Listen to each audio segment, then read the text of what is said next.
Nakakalungkot mga partners dahil parang wala na sila pakialam sa mga kriminal. Ang pinag-uukulan nila ng pansin ngayon ay pagbibigay ng sumpina doon sa mga kritiko ni Marcos at doon sa mga vloggers at unang-una na dyan, si Banat Baiko. Mas Bay, ngayon nata pinapatawag Oo nga eh. Pumunta ka ba?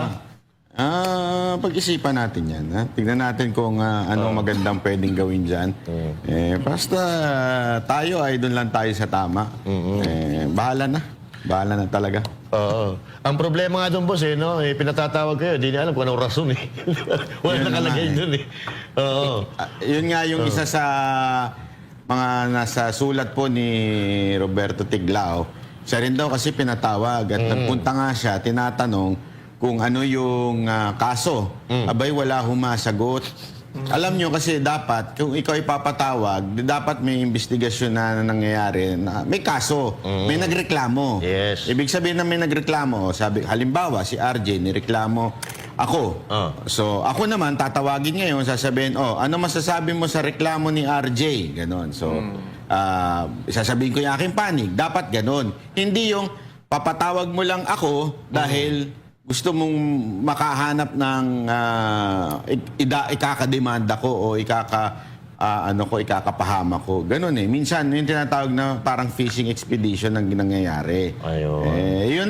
Yun ang kwento ni Roberto Tiglao sa kanyang pangalawang sulat niya na ito eh. Kasi tinatanong siya kung ano bang kaso, wala humasagot yung NBI. Well, actually, ganun din eh. Kahit yung iba na mga kaibigan natin, ang mga social media influencer, ganun din. Pinapapunta sila, pinapalutang sila na wala namang rason, walang dahilan kung bakit sila pupunta doon. Anyway, ito pa natin isang hindi nakapasok dahil maulan. Partner, kumusta, Jay? Kumusta ang araw? Ano mo may babahagi mo sa amin ngayong araw na ito? Yun nga, dahil malapit na rin ng talagang tag-ulan, hinahanap na naman ng mga netizen yung Alin? 5,500 na flood control. Kasi ilang bahagi din sa Luzon, baha na rin, konting ulan lang, baha na naman. Mukhang may panibagong sakit na naman sa ulo si Marcos. Ano naman kaya ang magiging dahilan ni Auntie Claire dyan sa mga hinahanap ng mga netizen? Ang tanong, sinong naghahanap? Sino ba naghahanap ng flood control project? Actually, wala namang naghahanap eh. Ikaw bang naghahanap? Ikaw ba? Ikaw ba? Ako po. Paring RJ, kumusta ang araw mo ngayon? At balita ko sinuong mo yung napakalakas na ulan. Ingat po kayo Medyo nagbabago na po ang ating panahon ngayon. Papunta tayo doon sa tinatawag natin na tag-ulan season. Paring RJ. Dahil sobrang ang init, siguro pinapaulan lang para lumamig ang ulo ng ating mga kababayan. Ayun, dahil nga pwede.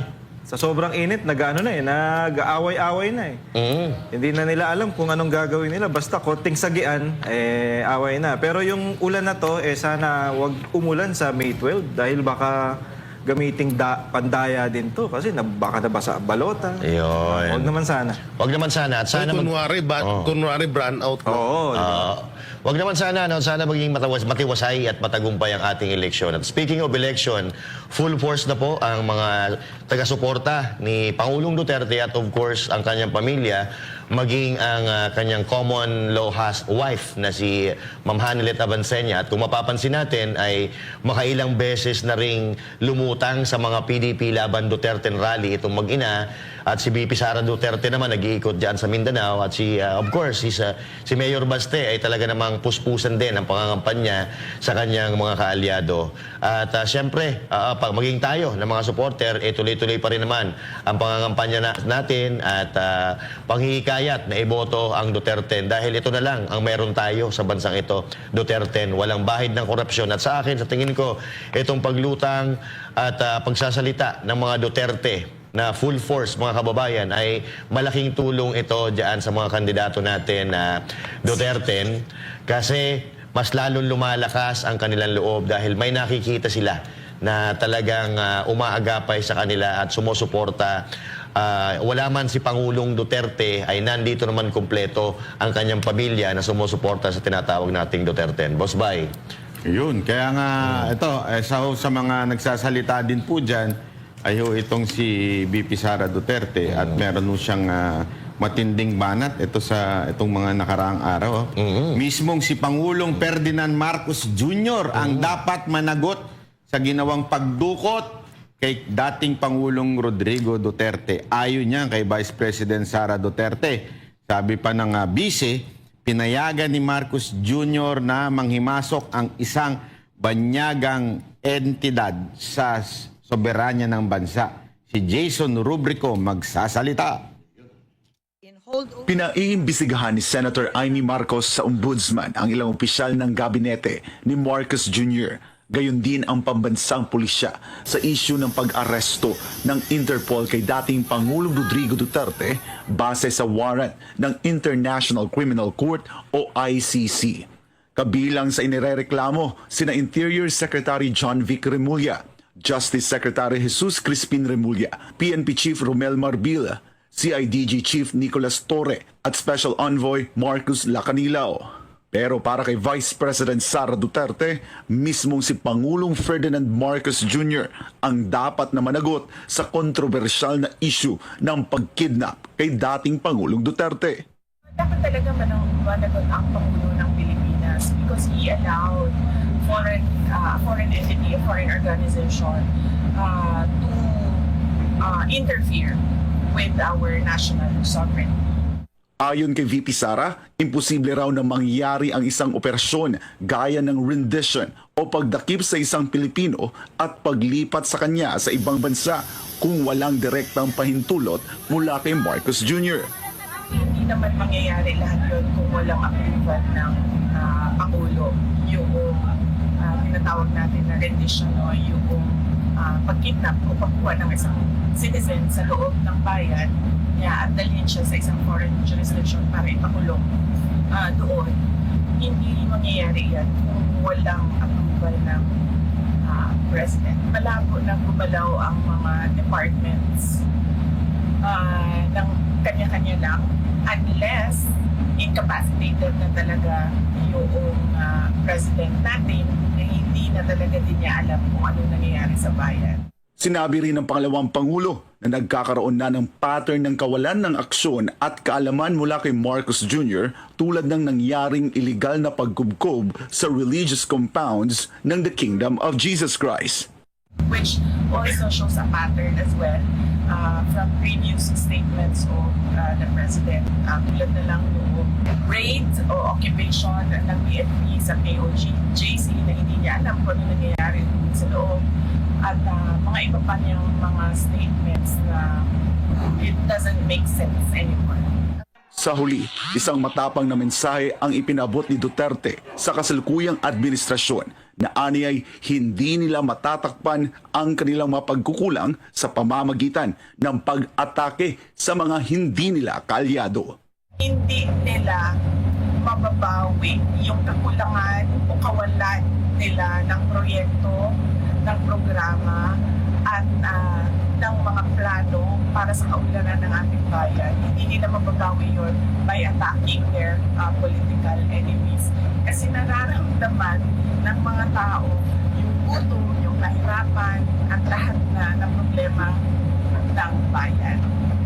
Hindi naman gusto ng mga tao na atakihin nila yung kalaban nila sa politika. Ang gusto makita ng mga tao ay development projects at kapayapaan at kaunlaran.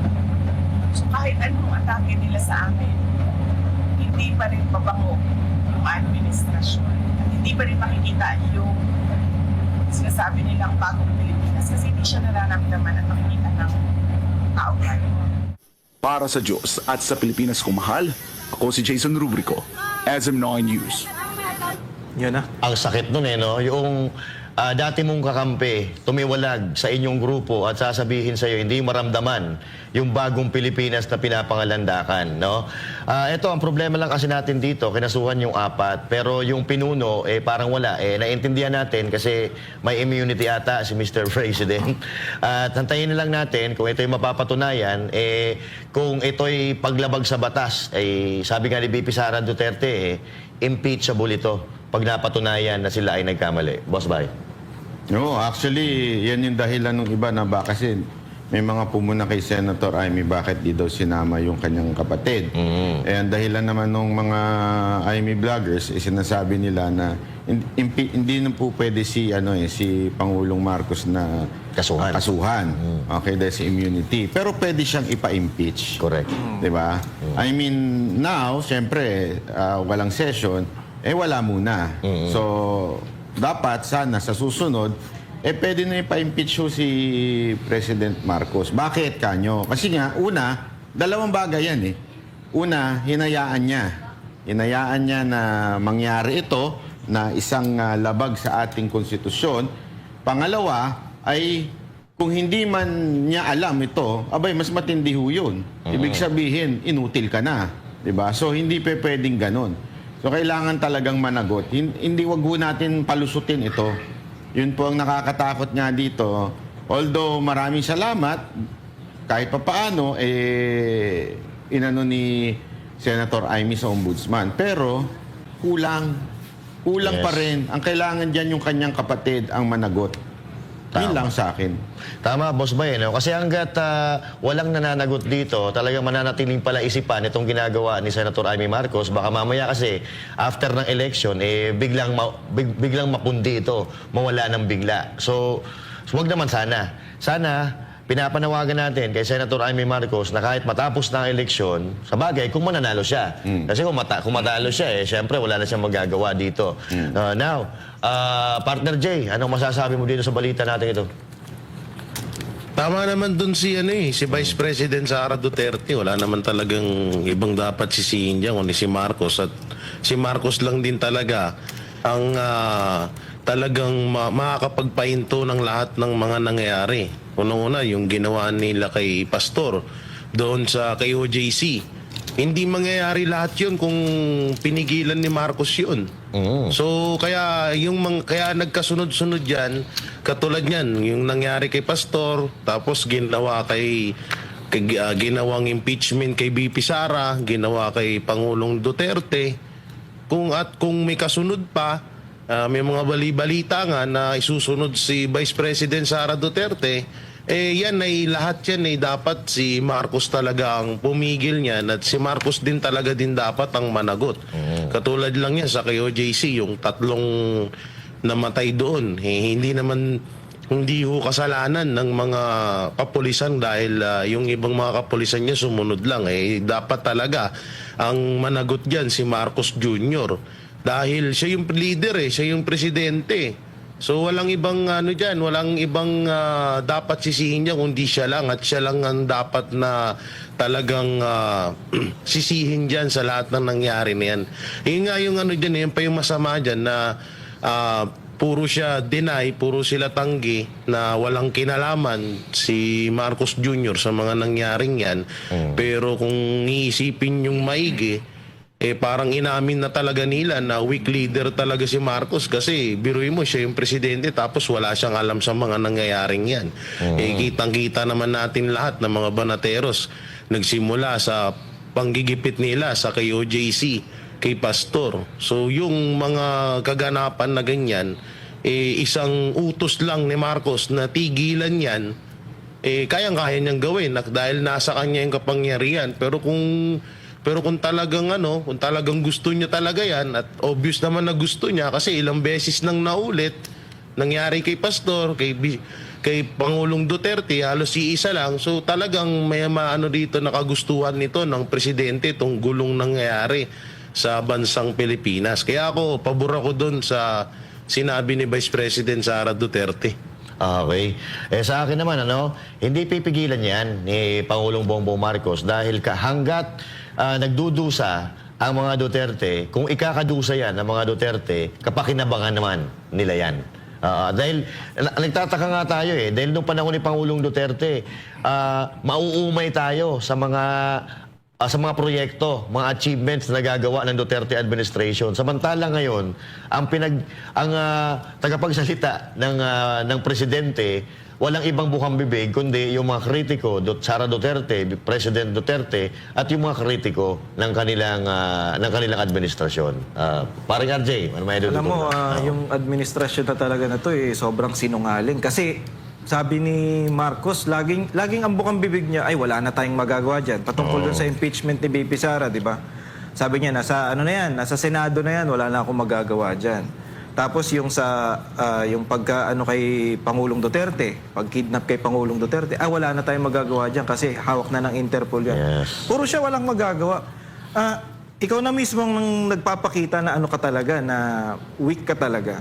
'Di ba? Tapos, isa pang pinakamalaking kasinungalingan dyan, yung hindi daw siya mangingialam doon sa tinatawag na sa ICC, hindi niya daw papapasukin. Lagi niyang sinasabi yan, simula nung umpisa pagtakbo niya hanggang ngayon, nung bago kidnapin si Pangulong Duterte, sinasabi niya yan.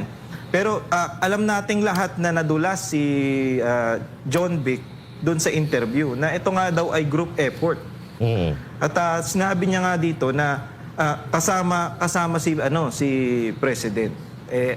Tapos yung yung hearing niya ni Senator Amy, hindi niya mabanggit yung kapatid niya.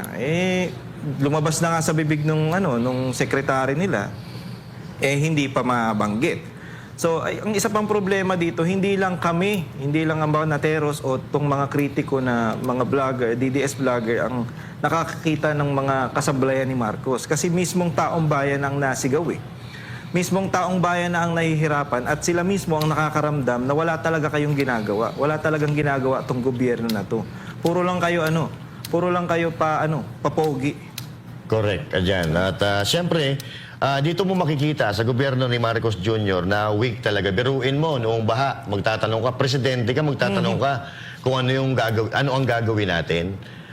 Kung diyan natin malalaman na wala talaga silang inisyatibo, kulang sa inisyatibo. At kapag mayroong mga bagay-bagay na ikakasira nila, gumagawa sila ng eksena katulad nito. BP Sara Duterte sa viral video ng pananakit umano ni Kong Paulo Pulong Duterte, magandang lumabas na ngayon para makapagdesisyon ang mga botante kung sino ang iboboto nila. Panoorin natin ito. Have you seen it now? I've seen a portion of the video. Hindi ko nakita yung buong video. At actually, para sa akin, okay ito na lumabas siya bago ang eleksyon para yung mga botante nakakapag-desisyon sila ng maayos kung sino yung pipiliin nila. Kasi balik na naman din tayo dito doon sa aking lecture, no? Voters education ko. So, maganda nang lumabas siya ngayon para nakakapag-desisyon na ang mga botante sino ba talaga ang pipiliin na kandidato. At, well, yes, as I said, yun yung good thing about it. Pero, it's really a political attack. Kahit damaging siya ng tekong kulong, still okay with you para people will have choice this election? Oh, yes. Oo. Lahat naman ng atake nila sa amin can be taken care of by lawyers. You can PRD sa ICC, merong mga abogado doon. Impeachment ko at mga ibang cases ko na iniimbestigahan nila, merong mga abogado doon. Yung kay Kong Pulong, dahil it's a complaint, meron din abogado na mag-handle doon. So, yun. Clearly, atake lang talaga siya para sa paninira, and as I said, para mabagsakin yung kalaban nila sa politika. But still, if we look at the bright side of things, buti na yung lumabas siya ngayon para yung mga tao informed decision yung pagpili nila ng kandidato. Ayun, so eto mga partners, no, kung tutuusin, kasiraan ito ng kapatid niya eh. Pwede niyang iwasan na hindi sagutin yung katanungan na yan. Pero nakita naman natin, kampanting-kampante si BP Sara Duterte kasi alam niya na ito'y kasiraan lamang laban sa kanyang kapatid. Ito ay 2023 pa, kung di ako nagkakamali.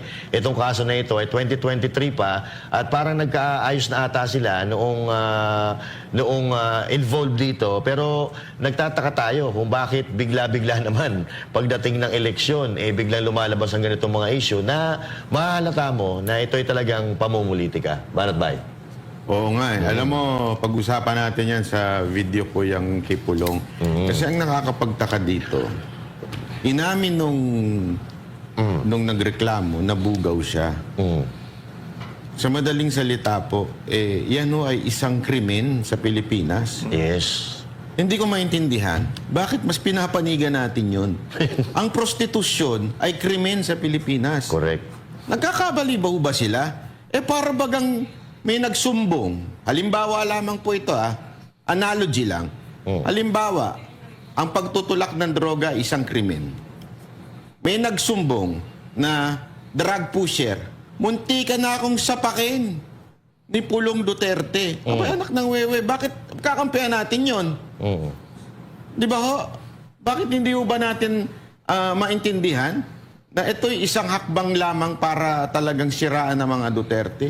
Kailan pa naging bida ang isang bugaw? Correct. Di ba? Kunin nyo nga yung number niyan. Ay, alin, bakit? Kausapin mo ba? Hindi, pag nagpunta tayo sa Davao. Di ba? Para lang mapagsabihan natin, kayo naman. Pwede. Labo niyong kausap po. Bakit parang gusto mo umorder? Sige, Mara, ikaw na. Ano sasabi mo doon? Ano bang pangalan nun? Makontak ko na yun. Jay daw, Jay. Hindi, tsaka yung mga ganyan, kasi nasabi na rin yan ni Sir Jason na kapag mga Nogales nga ang kalaban ng mga Duterte sa Davao, talagang may mga issue daw talaga na lumalabas. So matagal na daw nawala yan, yung mga ganyang taktika na paninira sa mga Duterte kapag sa oras ng eleksyon, pero ngayon ay nabuhay na naman. Hindi, alam nyo yung mga ganyan, sa totosin lang, kaya siguro din kampante si Vice President Sara Duterte dahil alam niya naman na alam nila na hindi sila ipagpapalit ng mga Dabawenyo. Correct. At ng buong Pilipinas, no, hindi sila ipagpapalit sa kung sino mang mga kalaban nila sa politika. Dahil alam naman na nila na kahit na ganyan man, kahit na, kagaya ng sinabi ni Banat Bay na sino kakampihan mo? Una-una, inamin ng taong yan na siya ay bugaw. So doon pa lang, malaki na ang panalo or malaki na ang ni Kong Pulong, ni Pulong Duterte doon. Dahil siyempre, kung ako nga, sabi ko, kung malaman, ang kwento pa nga dyan, bata pa nga daw yung inirereto. So, kung sabi ko, kung ako nga dyan, baka mas grabe pa ginawa ko dyan sa taong yan. Pasalamat pa nga siya. Hindi siya tinuluyan ng mga Duterte. Tsaka, yung mga ganyan, mas gugustuhin ko na nga yan No, mas gugustuhin ko na yung ganyang pamamalakad sa isang lugar. Kaysa naman na mas kakampihan mo yung mga adik, mas kakampihan mo yung mga ganyan tao, yun ang mahirap. Dahil parang kinonsinti mo na talaga ang nangyayaring krimen sa Pilipinas. Yung ginawa ni Pulong, wala akong nakikitang mali dyan dahil unang-una, ang kwento kasi din dyan, yung lalaki naman ang nagpunta dyan sa bar na yan. Hindi naman parang nilusob siya agad ni Pulong dyan, no? Tsaka, yun na nga, kagaya nga naman, no? Hindi naman matino yung lalaki na yan. So, kapag sinabi mong adik, pag sinabi mong bugaw, ano pa ba nga asahan mo dun sa mga matino bang tao yun? Siyempre, hindi matino yun. So, bakit mo kailangan kampihan? Alam niyo, yung mga ganyang propaganda, sinangunang sinangunang taktika pa ng mga politikang basura yan. So, kaya... Actually, ako, naniniwala ako sa mga tiga Davao na hindi nila ipagpapalit ang mga Duterte dahil lang dyan sa issue na yan. Actually, Jay, yan yung tama yung sinabi mo, yung lumang politika sa Davao. Nakalimutan ata nila na isa yan din sa mga akusasyon kay Pangulong Rodrigo Roa Duterte, yung pagiging babaero. Uno, may mga nag-post pa nga dito, sinabi meron daw isang vlogger naglabas na may kasayawang babae, may kahalikan. Alam mo, ako hindi naman sa tayo, pero lumang tugtugi na yan, di ba? Yung pagiging babaero ni PRRD, tapos may hinalikan siya. Alam mo, inulit pa nga niyang paulit-ulit yun during the rally. Ginawa niya, sige, okay, ito, go. Ito na. Hindi naman yan ang hinahanap ng tao. Wala naman kaming pakialam kung babaero. Hindi ko sinasabing babaero si Pulong, Pero hindi yan ang problema. Hindi ko yan, problema ng mga Pilipino. Ano kayo, kung babaero yung mga yan? Mismo nga si Ma'am Hanelit, sinabi niya, di ba, yung si Tatay Digong, Yun ang akusasyon sa kanya. Pero isang bagay ang sigurado tayo, mahal nito ang Pilipinas. Yan. O, yun ang importante doon. Ito, sana kung pinag-uusapan dito ay droga. Correct. Mali yun, talaga nga naman. Pero ang punto dito kasi, kung yung akusasyon ninyo, yung pambababae lang, medyo galingan nyo, lumang tugtugin na yung pambababae sa Davao, ano na yan sunog na yung klaseng pang-aakusa sa mga Duterte ng babaero. Di ba? Yes, tama yan, Banat. Kasi ang tanong dito, na pinapabayaan ba ni Pulong Duterte yung kanyang mandato bilang kongresista ng Davao? Yun ang tanong dyan. Pero yung kasiraan na ganyan ng babae, ang dami-daming mabaero na lalaki eh. Uy, tawag ka ng hindi na misis bago mo. yan eh. Parang Ansi, Palibasa kasi maidugtong ko lang. Palibasa kasi medyo galit sa babae yung kalaban ng nila Pulong doon ngayon eh. Ay, sa pasayaw-sayaw? kaya pala Sa Davao. Gumagano'n na. Medyo allergic siya sa mga girls. mga Kaya, girls. hindi siya sang-ayon sa ganyan. Kaya pala nag-breakdance eh. Parang RJ, ano masasabi mo doon? Sa pagiging babaero, no comment po ako dyan. Pinagdaanan mo na ata. Pero ang...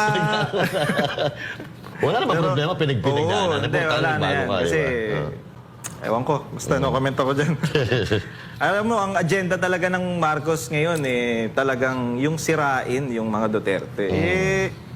Imbis na pagandahin, hindi kagaya nung na mabalik tayo kay Pangulong Duterte, yung mga nangyari nung panahon ni Sumalangit Nawa, si Pinoy, wala siyang sinisi. Hindi niya sinisi yung Yes. problema nung problema to nung nakaraan. Bakit sa akin yung sinisisi? Hindi Yung problema nung nakaraan, ginawa niya ng gumawa siya ng paraan para maayos. Hindi niya sinisi sa iba. Etong administrasyon ng Marcos na to, imbis na pagandahin ang Pilipinas, ayusin ang Pilipinas, anong ginagawa? Ang agenda nila ngayon, ipabagsakin yung mga Duterte. Unang-una na dyan, si BP Sara, yung confidential funds. 'Di ba? Tapos yung impeachment. Dapat, kung tutuusin, si Marcos dapat ang ma-impeach kasi yung pagiging sinungaling niya at yung trust rating ng ngayon, trust rating niya ngayon, 25% na lang kung hindi ako nagkakamali, doon pa lang, yun ang nakapaloob sa impeachment. Pag wala nang tiwala sa'yo ang taong bayan, dapat ma-impeach ka na. Correct. So, sumunod, ang kaalyado ni Pangulong Duterte, matalik na kaibigan, sinunod nila si Pastor. 'Di ba? Ang ginawa, binaboy yung KOJC. Sunod naman, tinimingan nila nang pauwi si Pangulong Duterte galing dun sa... Siyempre, Hong Kong nandun kayo niyan kung hindi ako nagkakamali. Yes, Sobrang lakas nung ni Pangulong Duterte pagdating dun sa Hong Kong, halos parang concert ng pwede nating Concert ng Bini. Yan, sige. Concert ng Bini, Bini. biro. So, hindi mahulugang karayom. Tapos pag uwi niya dito, tinimingan, pinakulong din. Ngayon naman, eto si Pulong. Lumang tugtugin, lumang video, pinapasok nila ngayon kasi mag-e-eleksyon. Para nga naman masira itong para masira ang mga Duterte. Correct ka dyan, partner. At, Pero ako nanaginip ako. yan. Sige nga. Tagal mo din na naginip. Bago yan na panaginip mo. Sige, bitawan mo. Hindi kasi, kung maaalala nyo, tinanggalan ng mga pulis or pinalitan yung mga pulis sa Davao. So, 'di ba, isa rin 'yun sa pamamaraan na para makontrol nila ang eleksyon sa darating na eleksyon, no? Diyan sa Davao. Alam na, naginip ako yung video ni Pulong kaya nilabas yan. Isa yan sa parang gagawin nilang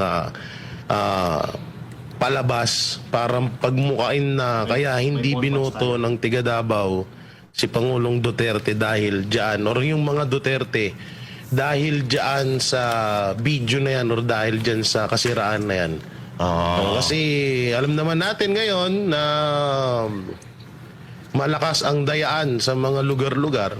Diba? So hindi wag tayo magpakasigurado. Alam naman natin lahat kayang hawakan ng administrasyong Marcos ngayon dahil alam din naman natin na mga bata niya, yung mga tumatakbo dyan, kumapa-congressman at mayor, isa pa nga sa mga dahilan bakit nasa Netherlands si Pangulong Duterte dahil dyan nga na gusto nilang manalo ang mga Nograles dyan sa Davao. Ayun. At Speaking of BP Sara Duterte, tatanggap tayo ng live mula dyan sa Mindanao. Dahil matapos itong matagumpay na pagbisita ni President Sara Duterte, Vice President Sara Duterte sa Zamboanga kung saan naging mainit ang kanilang pagtanggap. Sunod na nagtungo ang Vice Presidente sa siyudad ng Kidapawan sa North Cotabato kung saan patuloy ang panawagan nito na huwag ibenta ang kanilang boto at piliin ang tamang tao para sa posisyon ngayong darating na halalan. Alamin natin ang naging kaganapan sa report ni Christine Libico live. Christine, magandang gabi. Yes, magandang gabi mga kapartner. Tama nga kayo dyan. Matapos nga ang sunod na pagbisita ni Vice President Sara Duterte sa iba't ibang bahagi ng Visayas at Mindanao. Sunod na tinungo naman ito ang Kidapawan City, North Cotabato, kung saan naging mainit din ang pagtanggap sa kanya sa kabila ng matinding sikat ng araw kanina. Naimbitahan ng Vice Presidente bilang panauhing tagapagsalita sa meeting de avance ng Asenso Cotabato Coalition, kung saan kinampanya niya ang mga local candidates ng probinsya ng North Cotabato na sina Manny Piñol, tumatakbong governor, at ang hanay nito kabilang na ang City Mayor ng Kidapawan na si Attorney Pao Evangelista. Sa kanyang talumpati, nagbigay siya ng paalala sa ating mga kababayan sa tamang pagpili ng iboboto ngayong halalan, hindi bilang isang kandidato, kundi bilang isa ring botante. Kay dili ko kandidato, butante pod ko. Mao nang ako ang obligasyon magpahibalo pod sa inyo ha. Unsa ba ang mga mali nato na isip mga butante nga nakaapekto sa ato ang mga komunidad. Mo nang kinahanglan bag-uhon nato ang pagpili sa ato ang mga leader. Pangutan-on nato abilidad, kapasidad, unsay saad nimo nga imuhang mga gituman na akay ayuda pero dili automatic ang ako ang boto.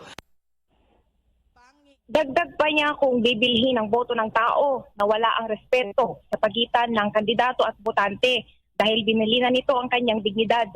Sa nasabing okasyon ay kinampanya rin ni VP Sara ang mga Duterte senatorial candidates na sina Dr. Marites Mata, Attorney J.V. Hinlo, Attorney Jimmy Bondok, Attorney Vic Rodriguez, Senator Bongo, Senator Bato de Rosa, Attorney Raul Lambino, Attorney Dante Marcoleta, Philip Salvador, at si Pastor Apollo C. Kibuloy. Ayon sa ikalawang Pangulo, na ipagpapatuloy ng Duterte senatorial candidates ang totoong pagbabago para sa sambayan ng Pilipino. Kasama na rito ang mga proyektong makakabenepisyo sa taong bayan. Ang kanila is kung ano yung nasimulan ni Pangulong Duterte. PRD promised build, the big ticket infrastructure projects. PRD promised peace and order sa ating bayan. And naturally, when there is peace and order, development o kalambuan, kaunlaran ay sumusunod din. Mga kapartner, yan muna ang huling ulat mula rito sa Kidapawan City, North Cotabato. Ito ang inyong citizen correspondent, Christine Levico, para sa Diyos at Pinas Pumahal. Balik sa inyo dyan sa studio. Thank you, Christine. At yan po, si Christine Libico, nag-uulat live dyan sa Mindanao. At syempre, mga kapatid, marami pa sana tayong pag-uusapan. Pero komentuhan muna natin to, ng maiksi lang, no? At ako, nakikita ko ngayon na yung nakikita natin noong 2022 election kung paano pinagkakaguluhan si VP Sara Duterte ay mas matindi ngayon dahil parang yung simpatya nila sa mga Duterte lalong lumakas dahil nga dito sa ginawa ng mga Marcos administration kay Pangulong Duterte. Banat. Tama. Maganda yun. Okay. RJ. Maganda yung paalala ni BP Sara na talagang wag natin ibenta yung boto natin. Hindi, sige, pag may nagbigay sa inyo, kunin niyo yan para kasi sayang din yan kung tutuusin Pero wag niyong iboboto yung mga nagbibigay sa inyo na yan Kasi tandaan nyo, babawiin nila yan pag sila na ang nakaupo. Tsaka yung ayuda na yan, alam nyo itong mga nagpapaayuda na to, imbis na turuan nyo yung mga Pilipino na maging maayos Turuan nyo yung mga Pilipino na magtrabaho o maging maayos sa buhay o turuan nyo magnegosyo, imbis na gano'n ang ituro nyo, tinuturuan nyo maging tamad. Tinuturuan nyo, binibigay nyo lang yung ayuda sinusubuan nyo Kung ang mga Pilipino, aasa na lang tayo sa ayuda. Total, may nagbibigay naman sa atin. Yes. Aasa na lang kami dyan. Anong nangyayari? Ang daming anak, di naman natin inaano yan kasi kadalasan, kung sino pa yung mga tambay, yung pa yung maraming anak di ba? Oo, tama ka dyan. Si Partner Jay, anong masasabi mo dito sa balita galing dyan sa Mindanao? Oy, shoutout kay Auntie Claire. Diba, sinasabi mo nung nakaraan na peke ang survey sa pagbagsak ng rating sortiwala kay Marcos Jr. So, ang sakit sa mata, no? Oo. Na yung pagdumadaan si Marcos sa mga tao, walang pumapansin. Meron naman. Samantalang, kay Vice President Sara Duterte, kitang-kita nyo kung gaano siya pagkaguluhan, kung gaano siya dumugin, at kitang-kita nyo kung gaano kamahal ng taong bayan si Vice President Sara Duterte. Yeah. Kaya nga ito ay talagang kaya nga sobrang nanggagalaiti na hindi talaga mapagtanto ng mga kalaban kung bakit sa dinami-dami nilang ibinabato na issue sa mga Duterte, bakit mahal na mahal pa rin ang taong bayan ng mga Duterte. At yan mismo, hindi yan edited. Talagang wala pang ayuda yan. Partida pa. Kung may ayuda pa, siguro pati sa Luzon pumunta na dyan. No? So yan, partida, wala pang wala pang ayuda yan. At talagang dyan mo makikita ang talagang legit na supporters ng mga Duterte. Kaya nga, maraming mga nagpo-post ngayon na kapag natalo pa ang Team Duterte, ang Duterte senatorial candidate, talagang may nangyaring dayaan na talaga yan. Samantala, patuloy ang mainit na suporta ng mamamayan sa Zamboanga Region kay Vice President Sara Duterte sa kanyang sunod-sunod na pagbisita ngayong linggo. Kabilang na ang isang matagumpay na meet and greet sa regional headquarters ng PDP laban sa Zamboanga, Sibugay. Ang buong detalye ng balita mula kay Jean Domingo. Matapos ang sunod-sunod na pagbisita ni Vice President Inday Sara Duterte sa Zamboanga City, ay isang malaking pagtitipon naman ang kanyang dinaluhan dito sa Zamboanga, Sibugay, kung saan naging mainit ang pagtanggap sa kanya ng kanyang mga taga-suporta at ang lokal na liderato. Muling ipinakita ng mga lokal na opisyal at mga leader ng PDP laban sa Zamboanga, maging ng mga residente ang kanyang suporta kay Vice President Sara Duterte. Naging pagkakataon ito para personal na makadaupang palad ng pangalawang Pangulo ang mamamayan at mga miyembro ng partido sa nasabing lugar. Mainit na tinanggap ang bisa sa kanyang pagdating sa munisipalidad ng CI. Pinasalamatan ni Tita Sara ang mga taga-Zamboanga, Sibugay sa kanilang walang sawang pagtitiwala sa kanyang liderato. Ibaw mo, karong eleksyon 2025, pareho lang ko kaninyong tanan. Isa ko ka butante. Dili ko kandidato sa bisan unsang posisyon. Gusto na ko nga mangampanya sa inyo sa pagbagko sa ato ang pagpili sa atong mga leaders. Kaya ba mo daghan sa ato ang problema sa nasod, balik-balik lang. Balik-balik ang kalisod, balik-balik ang kawadon, balik-balik ang problema sa ato ang katilingban. Ngano man, tungod kay magbalik-balik po ang ato ang mali nga batasan sa pagpili sa ato ang mga leader. Ang aktibidad ay bahagi ng kanyang mas malawak na layunin na palakasin ang ugnayan sa mga lokal na pamahalaan at komunidad sa rehiyon sa gitna ng mga isyong pangpolitika na kinakaharap niya. Samantala, nagbigay rin ito ng pahayag ukol sa sagot ni Undersecretary Claire Castro sa kanyang pahayag kamakailan na kung madumi ang pumapasok sa bibig ng tagapagsalita ay madumi rin ang lalabas dito. Oo, lagi ko naman na sinasabi, no, wag na tayo makinig kay Claire Castro at sa pinsan niya na si Franz Castro dahil nga ang kanilang pamilya ay pamilya ng garbage in, garbage out. So, basura ang lumalabas lagi sa bibig. Ayoko na mag-explain kay Castro kung ano ang ibig ko sabihin. Kapag hindi niya naintindihan, ay kasalanan niya yon at wala akong obligasyon na mag-explain sa kanya. Paliwanag ng Vice Presidente, kitang-kita ng taong bayan ang pagigipit na ginagawa ng gobyernong Marcos Jr. sa mga kalaban nito sa politika. O kaya nga, sabi ko naman sinabi ko na yun sabi ko, yung kay PRD, kaya gawin yun ng mga abogado, yung sa aking impeachment, nasa mga abogado na rin yun. At malamang, yung kaso ni Congressman Pulong Duterte ay nasa mga abogado na rin yun.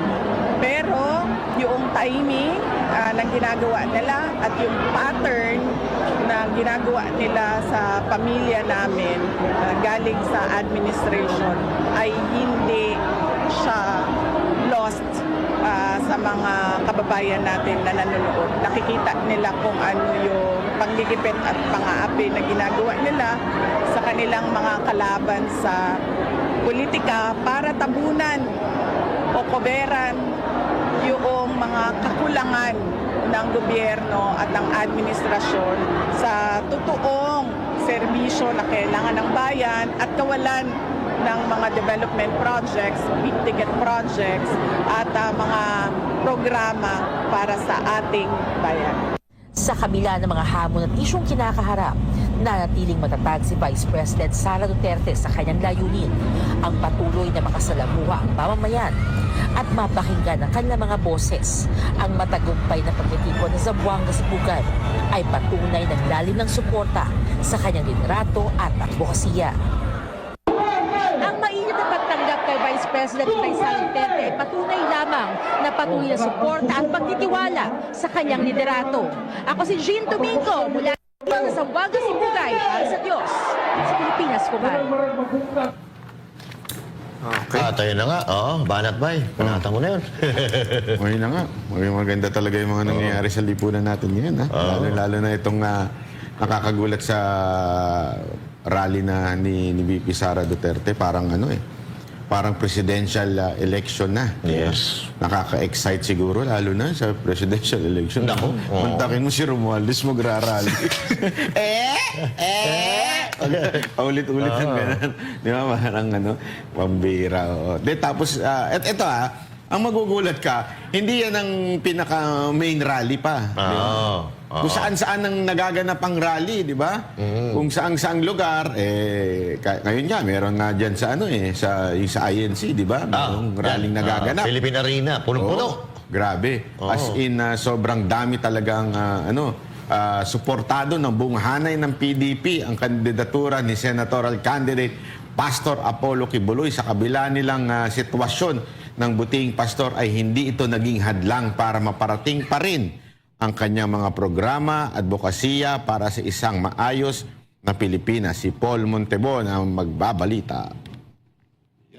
Bagamat ikinalulungkot na nakararami ang pagkakapiit ni Senatorial Candidate Pastor Apollo C. Kibuloy, bunga ng anilay pang-aapi, panggigipit at paniniil ng kasalukuyang gobyerno, ay bilib pa rin ang mismong tagapagsalita ng PDP laban na si Attorney Martin Delgra na hindi ito hadlang para ipaabot ang maganda nitong mensahe sa mga Pilipino.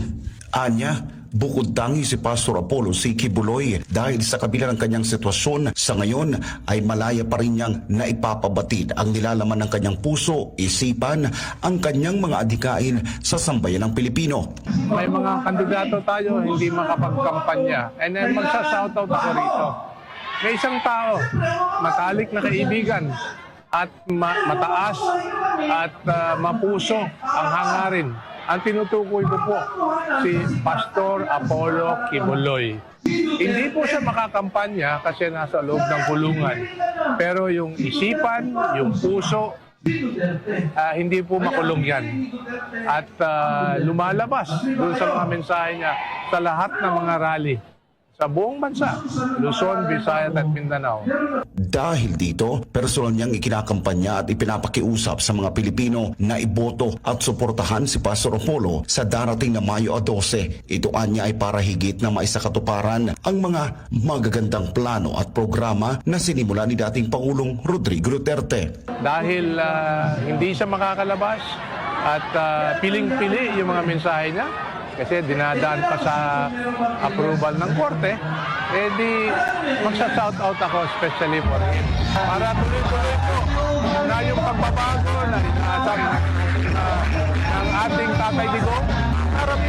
ating mga Pilipino. Hindi lang po para sa ngayong eleksyon na ito, kundi sa susunod na eleksyon, sa susunod na presidential election ng 2028. So, pakiusap at nagdadasal po ako sa inyong suporta at boto sa pagdating ng Mayo 12 sa eleksyon ng ating senador, no? Duterte 10. Straight PDP laban. Sa kabilang banda, walang patid ang suporta at pagkakaisang ipinapakita ngayon ng The Kingdom of Jesus Christ para sa butihing pastor habang kaliwat kanan siyang ikinakampanya sa iba't ibang sulok ng sityo, barangay, lungsod at bayan upang ipaabot ang mga naisin ni Pastor Apollo para sa bayan. Sa katunayan, palawak ng palawak ang mga nakukuhang suporta ni Pastor Apollo sa buong bansa dahil na rin sa malalim na pakikipag-ugnayan, pakikisalamuha at pagbibigay atensyon sa mga hinaing ng maraming Pilipino, isang hangad ng pagbabago para sa bansa. Ngayon ang tagline ng PDP, lalo na si Pastor, is ayusin natin ang Pilipinas. It is a very tall order. Nevertheless, it is achievable. Huwag kayong negatibo. But we must do something first. If you want to make ayos the Pilipinas, let us put order into our houses first. May dalawa tayong house. Ano yon? May dalawa tayong house of government. Ano yon? The House of Congress at the House of Senate. Okay nga lang, House number 1, House number 2. Pero yan ang ating advokasya. If you want to achieve that advocacy of ours, let us put first order into these two houses. By what? By putting the right kind of people in that two houses. Bilang paalala ni Pastor Apollo sa mamamayan ngayong eleksyon, dapat anya iboto ng taong bayan ang mga kandidatong may puso para sa tao, may malasakit at hindi kailanman masisilaw sa pera, posisyon at kapangyarihan. When you are there occupying a position, resources will be put into your hands. Pera ng bayan, power, even the power, even the life of your enemy will be put into your hands. How will you handle that one? You must be responsible. You must be the unifying factor. You must be the tagapag-ayos, hindi tagapaggulo.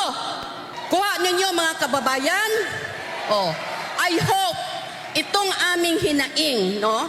Itong aming hinaing, hindi lamang dito saan mang sulok maabot nitong programa natin ngayon nga araw na to. Sana magising na kayo Pilipino. Para sa Diyos at sa Pilipinas kung mahal, nag-uulat Paul Montibon, SMNI News. Alright, so yan po, napakalupit ng birada ni Banat Nay doon sa kandidatura ni Pastor Apollo Sikibuloy. Pero real talk po yun, mga kababayan, ano? Kasi kung tutuusin ito si Pastor Apollo Sikibuloy, overqualified po ito sa pagkasenador. Dapat presidente tinatakbo nito dahil yung abilidad niya pang presidente. Kaso yung eleksyon natin ngayon ay pang senador. Kaya senador muna tayo.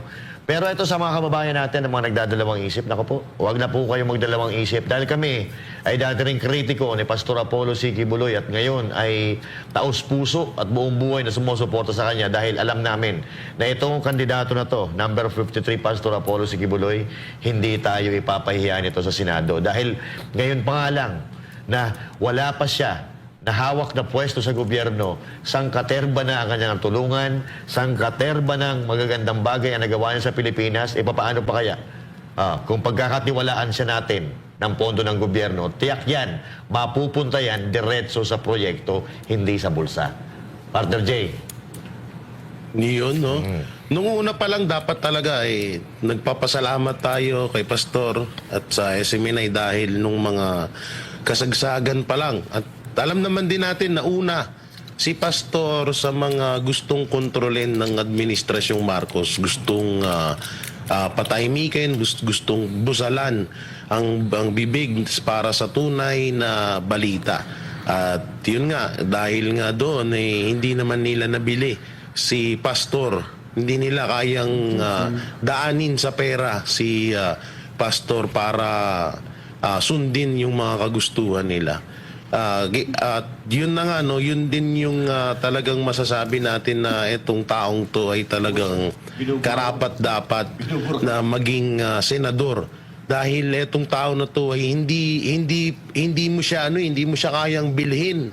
Hindi mo siya kayang kahit bilyon, trilyon pa ang i-offer mo sa kanya, hindi siya nagpapadala sa ganun. Dahil kung ano ang gusto niya, kung ano yung tama, at kung ano yung alam niyang tama, yun ang susundin niya. At yun ang kailangan natin sa Senado, mga kababayan. Yung mga ganitong tao na handang magsakripisyo ng sarili niyang buhay, handa niyang isakripisyo ang sarili niya para sa kapakanan ng iba. Alalahanin ho natin, unang-una po si Pastor Apollo C. Quiboloy na ginipit ng Administrasyong Marcos. Diyan natin una pong nalaman na kung ano nga ba talaga ang talagang motibo at ang pamamalakad ng Administrasyong Marcos. Diyan natin una yun nalaman. At isa si Pastor sa mga talagang pinatikim ng panggigipit ng Administrasyong Marcos na hanggang ngayon pati na sila VP Sara Duterte at si Pangulong Duterte ay ginawa na rin sa kanila. Kaya etong darating na eleksyon, mga kababayan, wag na ho tayo magdalawang isip na iboto etong si Pastor Apollo C. Quiboloy. Ito talaga ang kailangan nating senador para sa ating bansang Pilipinas. Ayun, pare RJ. Ayun, sabi mo. ang maganda dito kay Pastor Quiboloy, kasi biruin mo, Muslim, kasi alam natin ng mga Muslim, ano yan, sagrado talaga yan. Pero suportado nila si Pastor. Ngayon, si Congressman Marcoleta, di ba, ano yan, INC, pero suportado si Pastor. Ito yung maganda kay Pastor, ginagalang niya yung mga relihiyon. Hindi niya sinasabi na ito, ginagalang niya rin si Pangulong Duterte, kung ano yung desisyon ni Pangulong Duterte. At makikita niyo dito, ito yung video na yan, alam niyo ba, kitang-kita sa mga kabataan na yan kung gaano, kitang-kita sa mukha nila kung gaano nila kamahal si Pastor. Ayun, sa mga nagbibintang diyan kay Pastor, excited ako eh. Excited ako na mapatunayan na yung mga nagbibintang o yung mga akusasyon ni Pastor Quiboloy mabasura. Dahil puro puro yung mga nagpapakalat ng maling yung mga fake news na yan o yung mga balita na yan, makikita mo sa mga profile nila, mga bugoy-bugoy lang. Tapos kung akusahan itong si Pastor Quiboloy, kala mo sobrang samang tao, hindi nyo ba alam na ang daming natulungang kabataan yan, ang daming natulungang Pilipino yan, na mahihirap. At hindi lang basta tulong, talagang napapabago niya yung buhay ng mga kabataan dahil sa mga proyekto niya. Wala pa sa gobyerno yan. Paano pa pag nakaupo na? Kaya wala tayong ibang pipiliin dyan, Duterte lang, especially si Pastor Apollo. Ayun, Baratbay. Alam niyo ba kung ano ang problema ng bansang Pilipinas? Ito po ay nasusulat. Ano po yun? Love of money is the root of all evil. Money is the root of all evil. It's not Marcos, it's not Romualdez, it's the love of money. Nagkataon lang sila yung nandun sa love of money. Alam nyo, isang bagay ang makikita natin na nagiging problema ng bayan natin ay dahil sa pera. Lahat yan, mula sa pangit na kalsada, palpak na enforcement, palpak na mga batas, it's because of the love of money. At itong bagay na to ang isa sa pinakakinabibilibang ko po kay Pastor Quiboloy at ang kanyang buong church. Alam niyo kung bakit to? Nung ako po ay hindi pa parte ng SMNI at tayo po ay nasa labas, isang bagay ang lagi nating perception sa kanila. Bakit ba ang daming pera ni Pastor? Ayun ang unang perception natin. Aminin na natin lahat. Alam niyo kung bakit? Hindi ko siya maraming pera. Mapagbigay lang po talaga sila. Kaya tuloy, mukhang marami silang pera kasi hindi nila ibinubulsa. Naintindihan natin. Halimbawa, si RJ may 1 milyon. Pag ibinulsa na yan, wala kayo makikita. Yes. Tama, mali. Hindi nyo malalaman kung siya ay mayaman o siya ay mahirap. Pero pag yung 1 milyon na yon inilabas mo, pinamigay mo, ikaw ay mapaparatangan na yaman naman itong taon to. Namimigay na pera. Ganon kasi ang ginawa ng KOJC sa pangunguna ni Pastor. Tuloy-tuloy ang pagtulong.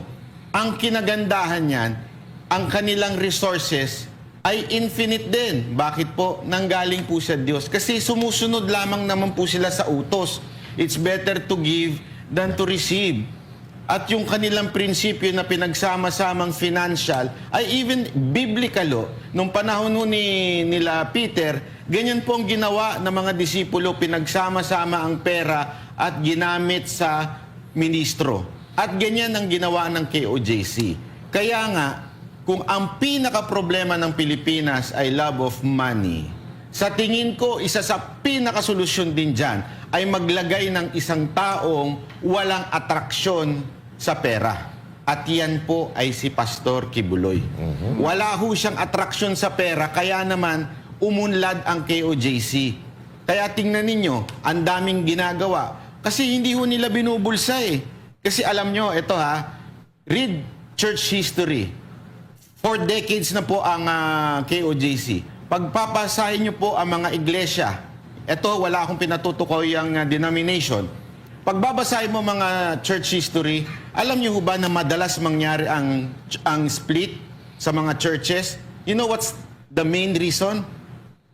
Pera. Dahil sa pera kaya nabubuwag ang iglesia. Marami pong ganyan na nangyayaring relihiyon. Nabubuwag dahil naaakit sa pera. Bakit to?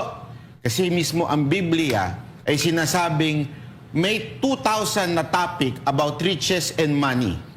Alam niyo ba about faith and prayer? Tigpa 500 lang ang topics. Pero pagdating sa pera, diyan nakafocus ang Biblia. You know why? Because money destroy people. Yan po ang pinakamahalaga nating maunawaan. Kaya nga ang ganda-ganda ng sinabi ni Ma'am Hanilet doon sa kanyang speech noong isang araw. Anong sabi niya? Ito si Pastor, walang hiningi sa amin yan. Diba? Alam mo, kung meron man pwedeng humingi, si Pastor yun. Kasi ang laki ng kontribusyon niyan sa pagkapanalo ni Pangulong Duterte. Pero walang hiningi at nagbibigay pa daw. I mean, pag pinapakain, pinapupunta ang ating presidente, pinapakain, puro palabas. Alam mo, yan ang pinakakailangan natin sa Senado. Kasi alam nyo, grabe na ang korupsyon sa Pilipinas. Sabi ko nga sa inyo, hanggang sa kababa-babaan, hanggang sa mga barangay captain, grabe ho ang korupsyon. Maniwala ho kayo sa akin. Kaya kami na mo problema ni Mocha sa kampanya sa District 3. Bakit? Hindi totoo kasi kailangan mayaman ka, councilor ka pa lang. Eh walang pera si Mocha, kaya nga wala ho siya masyadong tauhan. Alam mo, nilapitan ako ng isang barangay official doon. Sabi niya, alam mo, pag nanalo ito si Mocha, phenomenal yan. Bakit? 4 lang ang tao niya. Saan ka nakakita ng tumatakbong councilor, 4 lang ang tao? Kasi nga wala kaming pangsahod.